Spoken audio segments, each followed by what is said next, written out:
Hi. Today I'd like to explain to you a paper where the authors took menthol and exposed mice to menthol to see if it had an effect on Alzheimer's.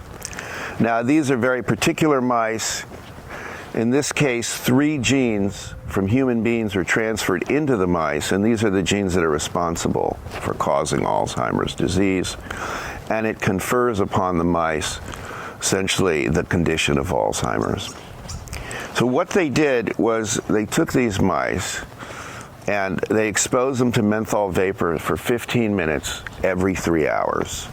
And they did this for a week, and then 1 week out of a month. And then they did this for 6 months to see what the effect was.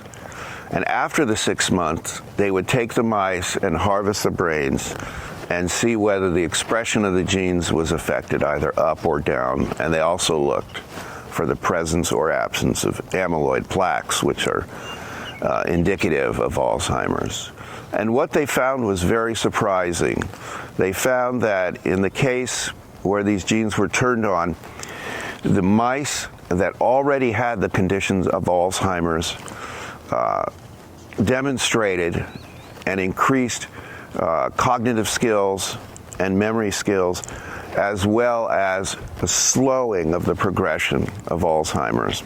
In addition, they found that the mice that had not yet succumbed to the condition of Alzheimer's, that the onset was either halted or delayed. These are very interesting results, and they're very significant, and again, I encourage you to read the paper for yourself. They have attempted to replicate these experiments in human beings, but it's much more difficult. It's difficult to ascertain the degree to which Alzheimer's has advanced. And of course, you cannot harvest the brains from living human beings to go ahead and correlate gene expression or the development of the amyloid plaques. So these experiments are ongoing, but they do suggest that this also works in human beings. So we're very hopeful, and we look forward to more results here with these types of experiments, and we will bring to you the results as soon as they come in. Thank you.